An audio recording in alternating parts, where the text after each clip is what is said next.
Hi everybody, update video here. It might be a little on the long side. I'm basically just gonna explain everything that's going on, keep it simple. So yeah, this is what's going on. I'm working more with these insulated aluminum plates now, similar to the Tesla patents of one of his patents where he was using an insulated shiny metal plate to collect energy.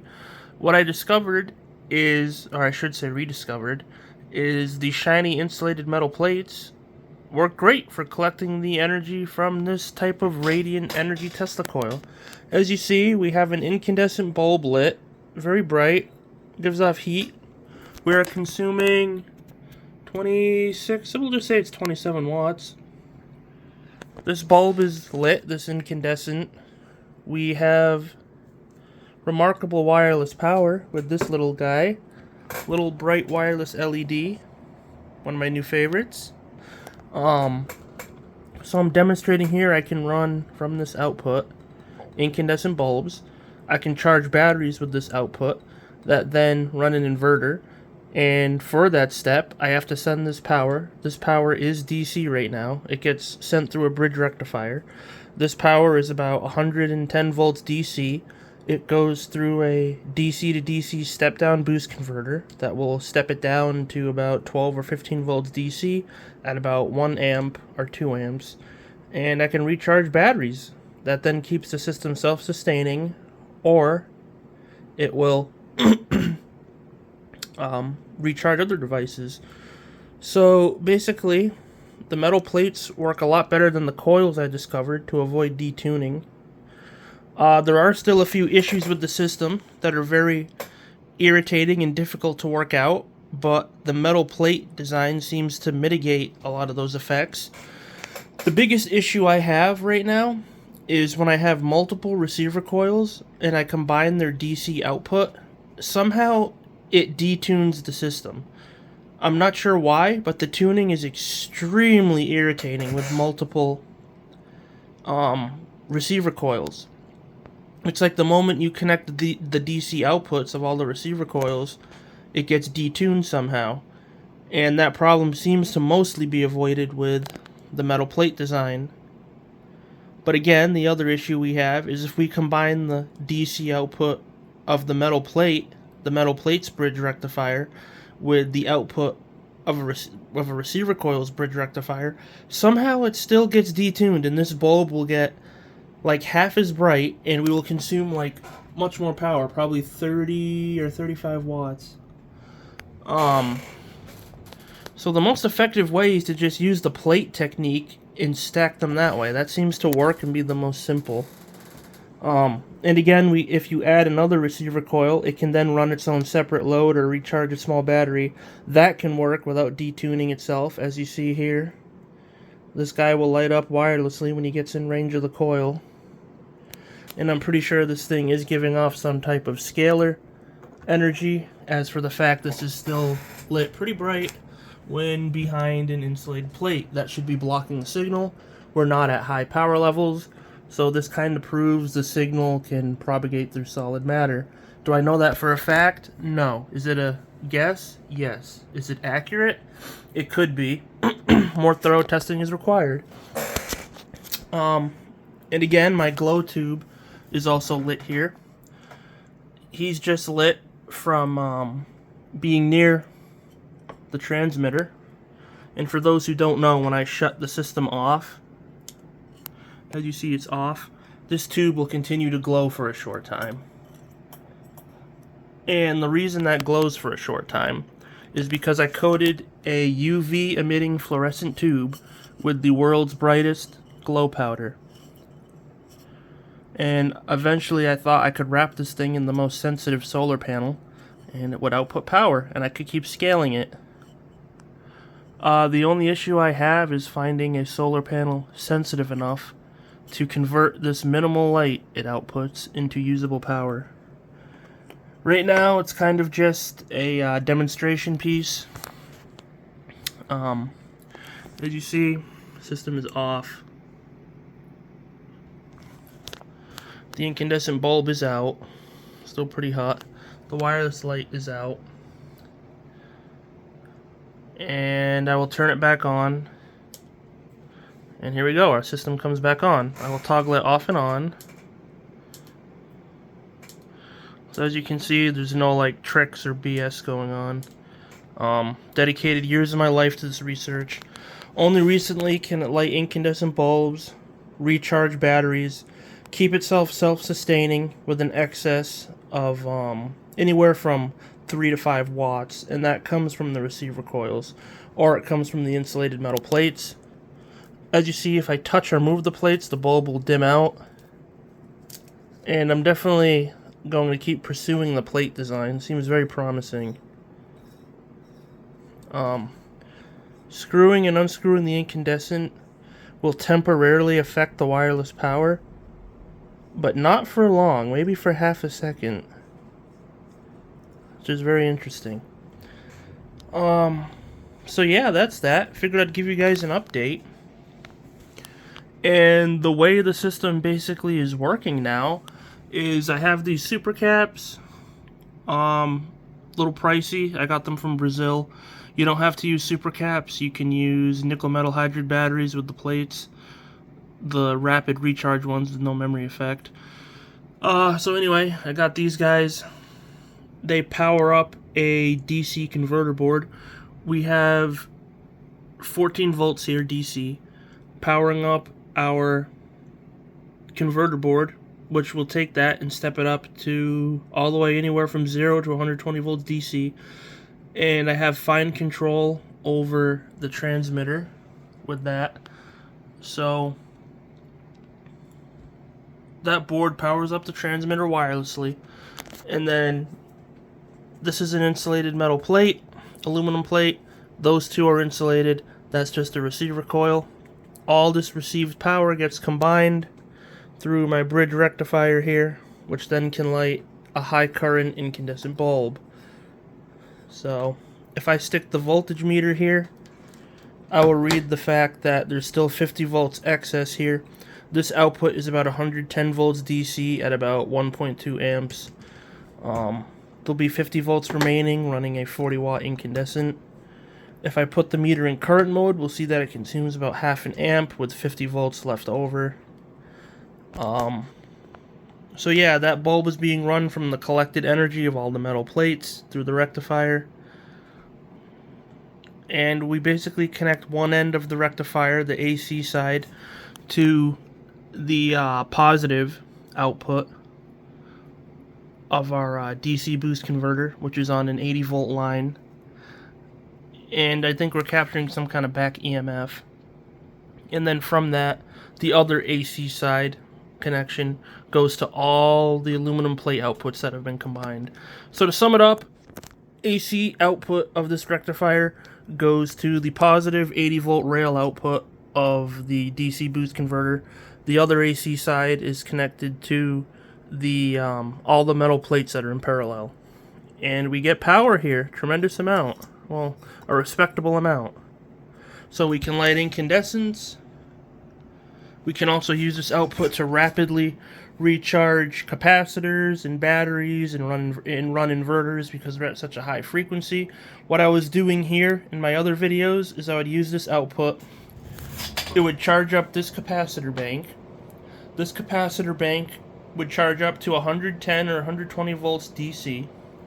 It would go through this boost converter, get stepped down to 12 volts, very high current. We would send it through a timer circuit, which would pulse charge 1 second on, 1 second off, batteries or supercaps. And with that high current pulse, we could rapidly recharge things with our high frequency in a safe way that could then power up big inverters to 120 volt AC. So that's how that was working. Hopefully I summed that up properly for you guys to understand. We take the output, and because it's high frequency, we store it in these capacitors, which are very dangerous. Those capacitors charge up to 110 volts DC very rapidly from the high frequency. We then step it down with that boost converter to 12 volts DC or 14 volts DC, high amperage. Goes through our timer circuit right there, which I'm tuning and adjusting. And we dump that pulsed output, 1 second on, 1 second off. I can set it to whatever I want.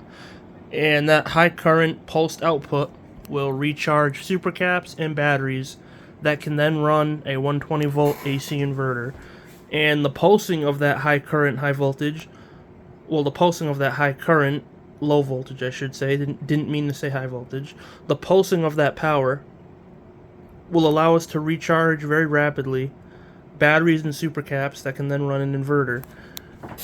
And doing so doesn't place an electrical strain on the transmitter whatsoever, because we're almost mastering the decoupling effect, where your received power is decoupled from the transmitted power and doesn't put a strain on the transmitter. Similar to how there's no limit to the amount of people that can tune into a radio station or radio signal, and the radio transmitter tower doesn't know how many people are tuned into it. Once that signal is launched into space, the tower has no way of knowing who's tapping into that signal, who's listening to it, and how many receivers were powering up. The original radios, which were crystal radios, were actually powered by the signal itself and didn't need an external power source to run. So we're doing all this. I still have the remarkable wireless power. I can literally touch this to something weird, like this NIMH battery I was playing with that has no memory effect and it will light up. So we still maintain all the phenomenal radiant energy effects. With a little LED light. Great little detector tool. So I'm demonstrating here I can run incandescent bulbs, charge whatever I want with this output. Still got wireless power with a different form of bright LED. And I also got this cup a while ago from McDonald's on my way home from work, and I loved it. It says, "Your lunch could have been free too." How funny is that? Love that cup. Anyway, I'll show this guy off again. It's completely wireless. The ball's just an antenna. If I put him here, he'll get super bright. No degradation on that bulb. And I can even get the tube lit too. There we go. Got the tube lit. He'll build up in brightness. That's bright. That's bright. We can just keep going. I can light this thing up. I can light as many as these as I want. I can flood my room with these. And look at this. I can absolutely flood my room with light with a 10, 20, or 30 watt source. I can only pay to energize my transmitter tower at anywhere from 0 to 30 watts, and I can have all the light output I want. And if I work my received power correctly with the plates, I can recharge as many batteries or supercaps as I want very rapidly with my dump circuit to then power up an inverter. So this is just an update video on all that, all the experiments. Been experimenting a lot with the plates. Probably gonna get into using the plate design a lot more. I feel like I've been talking quite a bit in this video, but you guys deserved an in-depth explanation.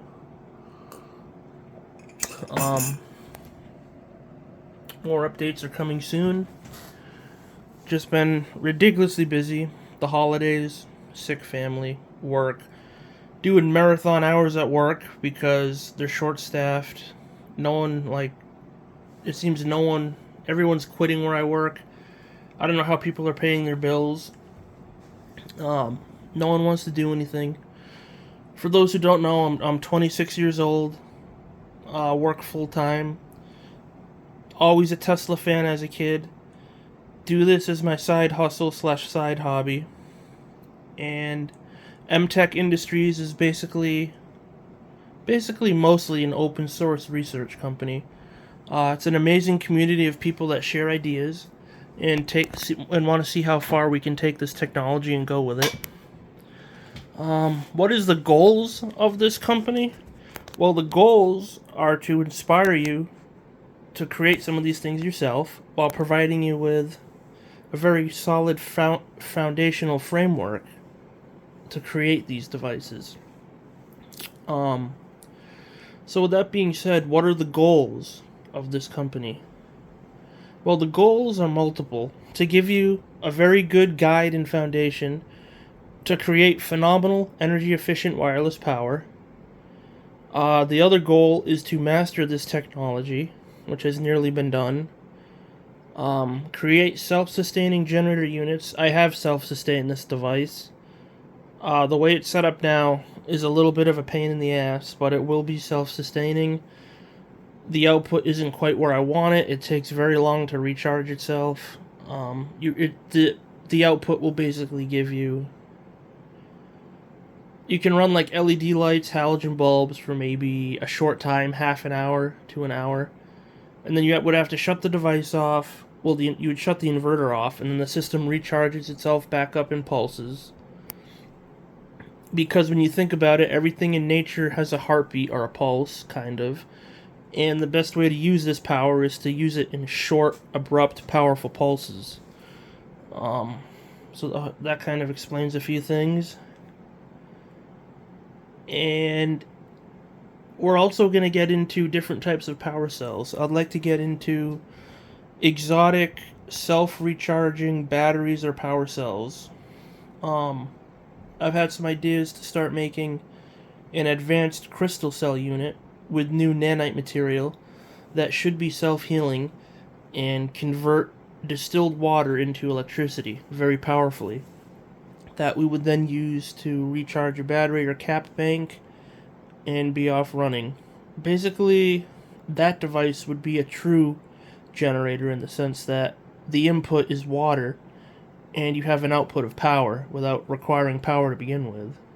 You basically don't need to strike a match to set the electrical reaction going.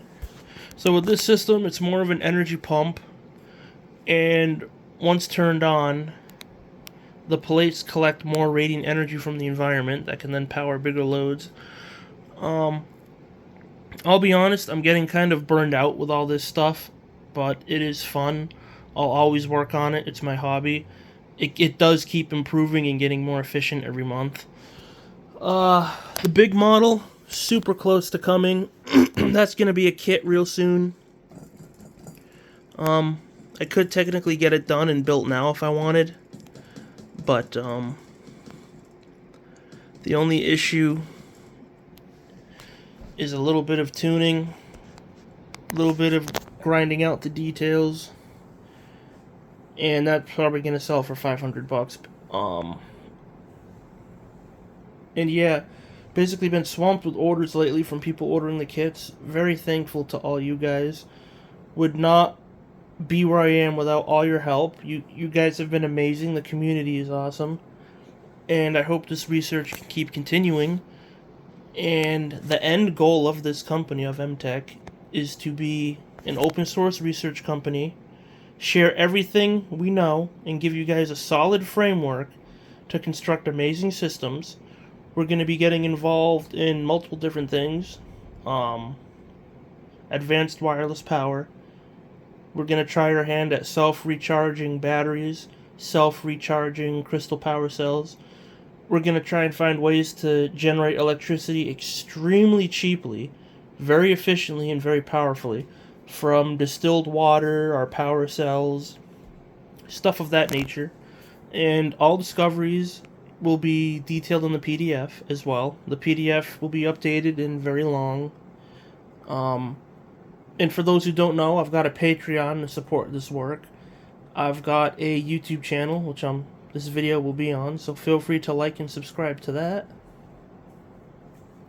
And this technology is absolutely phenomenal. I've demonstrated in my older videos how with the transmitter on, if I ground a receiver coil in a special way, I can get this little LED to light up hundreds of feet away with 5 or 10 watts of input power to my transmitter, which is absolutely nuts. If you touch this thing to any type of grounded metal object, it'll light. So here is a metal object. It lights. So that's that. You guys have seen that in my older videos. And again, thank you everybody. The support's amazing. The work will always continue. And I'm trying to keep this video under 20 minutes. And take care, everybody, and thank you.